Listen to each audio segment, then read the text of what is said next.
안녕하세요, 이주열 교수입니다. 오늘은 지난 시간에 이어서 기업가 정신이 무언가에 대한 부분들을 좀 이야기할게요. 오픈 이노베이션 하시는 지자체나 공공기관, 기업의 담당자, 스타트업의 대표들 모든 사람한테 필요한 게 기업가 정신이라고 이야기를 했어요. 무언가를 돌파하는 힘이 기업가 정신이긴 합니다. 근데 기업가 정신에 대한 부분들을 조금 더 구체적으로 이야기를 해보도록 하겠습니다. 여러분, 대한민국이 지금 직면하고 있는 출산율의 챌린지, 과제죠. 출산율에 직면해 있는 이 과제, 도전이요, 어마어마합니다. 한 사회가 존속하기 위해서 필요한 출산율이 몇 명인 줄 아세요? 한 사회가 존속하기 위해서 필요한 최소 출산율은 2.2명이라고 이야기를 합니다. 2023년 서울 합계 출산율, 이거 출생률이라고 해야 되긴 하죠. 요즘 언어로는. 합계 출생률이 몇 프로냐면요, 0.53입니다. 0.53. 다시 말하면 한 사회가 존속하기 위해서 2.2명이 필요한데, 지금 2023년 기준, 서울시 기준으로 0.53이면요 4분의 1 토막인 거예요. 자, 대한민국 합계 출생률은요 0.72입니다. 2023년 기준으로. 그리고 2024년 1분기 대한민국 합계 출생률은 0.76이에요. 작년보다 조금 올라가긴 했지만 아직까지도 턱없이 부족합니다. 이러한 문제, 우리가 해결해야 될 문제를 실제로 많은 사람들이 아우 이게 뭐야, 이러니까 대한민국이 안 되는 거야, 이러니까 대한민국이 망하는 거지 라고 손가락질 하면은 안 돼요. 손가락질 할 이유가 없어요. 이거는 우리가 안고 있는 문제이고요, 누군가는 해결해야 될 과제인 거죠. 이런 부분들을 보고 저 문제를 내가 해결할 수 없을까? 내가 한번 저 문제를 정의 내려보고 저 안에서 솔루션을 만들어서 한번 도입해 봤으면 좋겠어, 도전해 봤으면 좋겠어. 이렇게 리스폰스한 사람이 필요한 것이지 손가락질을 하는 사람이 필요하진 않다는 이야기예요. 챌린지가 왔으면 이 챌린지에 어떻게 리스폰스 하느냐에 따라서 국가의 운명과 문명에 대한 것들도, 그리고 조직과 그리고 개인에 대한 운명이 다 바뀌었거든요. 다시 말하면 이러한 챌린지에 우리가 스스로 어떻게 도전에 대한 응답을 할 것인가, 이 부분을 더 고민해야 되는 게 기업가 정신의 핵심입니다. 그래서 기업가 정신이 있는 사람들은 뭘 보냐? See the problem, 문제를 봅니다. 근데 이 올라와 있는 수면 위에 드러나 있는 문제만 보는 게 아니라요, 수면 밑에 깊이 잠재되어 있는 우리도 알지 못했던 그런 문제를 사랑하는 마음의 눈으로 들여다보는 것, 이거를 인사이트라고 이야기하는데요, 그런 마음으로 문제를 들여다봐야 된다. 대한민국이 안고 있는 수없이 많은 문제들이 있습니다. 신문지상에 굉장히 많은 문제들이 있죠. 이런 문제들을 우리 청년들이 옛날에 뭐라고 얘기했냐면 헬조선이어서 헬조선. 헬조선이 아니에요. 헬조선이 아니라 비즈니스맨들은 이런 문제를 뭐라고 이야기하냐면은 비즈니스의 굉장히 큰 오퍼튜니티다. 프로블럼 사이즈가 뭐예요? 오퍼튜니티 사이즈예요. 마켓 사이즈예요. 이 문제를 안고 있는 사람이 10만 명이다 그러면 10만 명의 시장을 갖고 있는, 어떻게 보면 솔루션의 이 산업의 크기가 되는 거죠. 1000만 명이 안고 있다 이 문제를, 그럼 1000만 명이 실제로 기꺼이 돈을 갖다가 쓰면서 문제를 해결하고 싶어 하는 마켓 사이즈가 된다는 이야기입니다. 관점이 달라져야 돼요. 그래서 문제가 있는 곳에 뭐가 투입이 되냐? 문제가 있는 그곳에는 돈이 투입됩니다. 왜? 그 문제를 해결하기 위해서 돈을 쓰는 거예요. 지금 코로나 시기 때 굉장히 어려웠지 않습니까? 이 어려운 문제를 자영업자가 안고 있고 기업이 안고 있는, 개인이 안고 있는 문제를 해결하기 위해서 돈을 엄청나게 풀었잖아요. 그 돈을 푼 결과가 지금 인플레이션이 왔고 경제 위기가 다시 왔지 않습니까? 마찬가지거든요. 문제가 있는 곳에 그 문제를 해결하기 위해서 자본이 투여가 된다. 자, 지난 16년 동안 대한민국 정부가 저출생 문제, 저출산 문제를 해결하기 위해서 돈을 얼마나 썼을까요? 얼마나 썼을 것 같아요? 엄청나게 많이 썼어요. 신문에 나온 결과를 딱 보면요, 신문에는 280조를 썼다고 되어 있습니다. 근데 문제 해결됐습니까? 안 됐어요.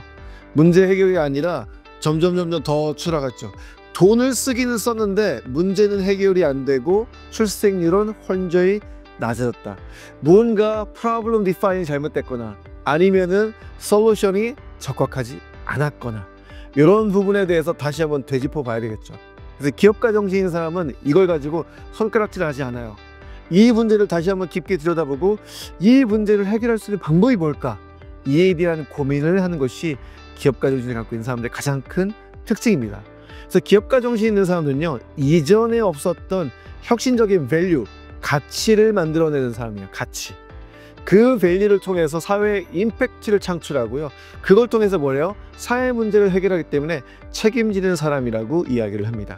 다시 말하면요, 챌린지가 있잖아요. 출생률이라는 챌린지, 고령화라는 챌린지, 지역 소멸이라는 챌린지, 청년들이 실제적으로 취업이 안 되는 이런 챌린지, 이런 다양한 챌린지를 가치 있는 활동을 통해서 문제를 해결함으로 인해서 그 문제를 해결하는 책임지는 리스판스하는 사람들, 책임지는 사람들을 앙트로프로너라고 이야기를 하는 거예요. 그래서 문제에서 기회를 발견하고 프로피터블 솔루션을 만들어서 실제로 구현해내는 사람들을 앙트로프로십이 있는 사람이라고 이야기를 합니다. 크게는 세 가지예요. Problem define. 다시 말하면 문제에 대한 정의할 수 있는 역량이 있어야 되고요. 두 번째는 뭐예요? Opportunity finding. 이 문제를 해결하면은 마켓 사이즈가 얼마나 될 것이다 라고 하는 opportunity가 얼마다, 이걸 찾는 거. 세 번째는 그래서 솔루션을 만드는데 지속 가능한 솔루션을 만들려면 어떻게 해야 돼요? Profitable 해야 돼요. Profitable 솔루션 만드는 요 세 가지 관점이 기업가 정신에 있는 사람의 특성이라고 보시면 될 것 같아요. 그래서 2024년도 대한민국 정부 예산을 보면요, 656조 6천억이에요. 엄청난 돈입니다. 이 돈이 어디에 쓰이겠느라 쭉 보시면 돈의 흐름이 있잖아요. 돈이 실제적으로 흘러간다는 건 무슨 얘기예요? 문제가 있기 때문에, 문제를 소지가 있기 때문에 그 문제를 해결하기 위해서 돈을 투입하는 겁니다. 예산을 투입하는 거예요. 그래서 예산 투입 내용들을 살펴보면은, 아, 이 문제를 해결하기 위해서 어마어마한 돈을 쓰고 있구나. 이 돈이 잘 쓰여지려면 어떻게 될 것인가.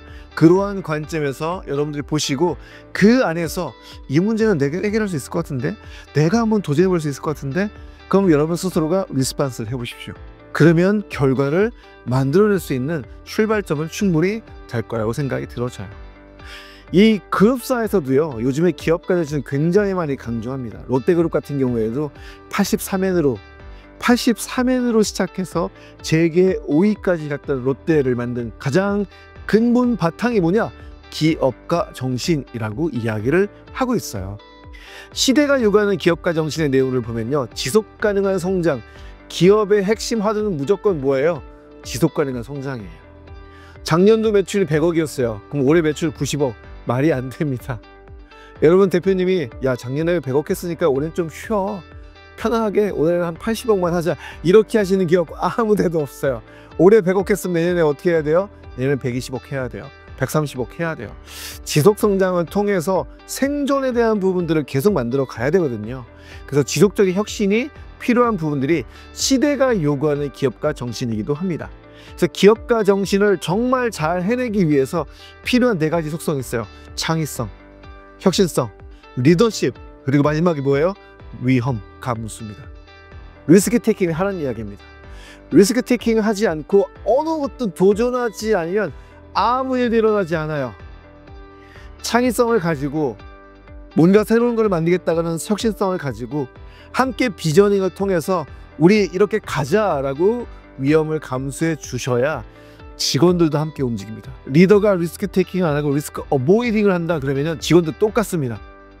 그래서 C레벨 이상이 먼저 리스크 테이킹 해야겠다, 이걸 통해서 뭔가 굿 임팩트를 만들겠다라고 하는 집요함이 필요하다는 이야기예요. 그 네 가지 속성을 가지고 문제를 정의하고 기회를 탐색한 다음에 솔루션을 꾸준하게 만들어가는 활동들을 하는 것이 기업가 정신의 핵심이라고 보시면 될 것 같아요. 그래서 슌페터에 대한 부분이나 아니면 피터 드러커에 대한 부분들, 그리고 하워드 스티븐슨, 이런 경영학자들이 기업가 정신의 특색에 대해서 다 이야기를 하셨어요. 그런 내용들을 잘 참고해 보시고요. 더 중요한 거는 이제 제가 내린 정의이긴 한데요, 기업가 정신은 챌린지와 리스판스의 반복에서 책임지는 연습을 하는 것이다. 척박한 땅이 주고 전쟁이 주는 도전이 있고요, 갑작스러운 외부의 공격이 있고요, 그리고 내 외부적으로 부딪힘이 굉장히 많이 있지 않습니까? 이러한 챌린지에 어떻게 리스판스 하느냐를 우리가 보아야 됩니다. 마지막으로, 그래서 역사 속에서 리더가 어떻게 탄생했느냐, 역사 속에서 리더는요, 세상의 다양한 챌린지에 제가 한번 해결해 보겠습니다. 대표님, 제가 한번 도전해 보겠습니다. 리스판스 하는 사람한테 어빌리티라는 축복을 줬어요. 무슨 얘기냐? 제가 해보겠습니다라고 리스판스 하는 사람은요, 그 문제를 해결하기 위해서 공부해야 돼요. 연구해야 돼요. 사람을 만나야 돼요. 그리고 고민을 해야 돼요. 문제를 해결해야 되기 때문에. 다시 말해 그 문제를 해결해가는 그 과정 속에서 주어지는 축복이 뭐냐? 어빌리티예요. 이 리스판스 하는 사람은 역사가, 세상이 어빌리티를 부어주거든요. 그래서 리스판스 플러스 어빌리티 합성어가 뭐예요? 리스판시빌리티. 이게 책임이죠. 리더는 그래서 어떤 사람이냐? 책임지는 사람입니다.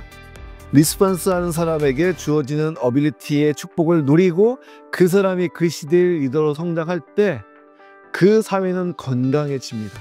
그래서 오픈 이노베이션은 무슨 얘기예요? 챌린지에 리스판스 하는 사람을 키우는 거예요.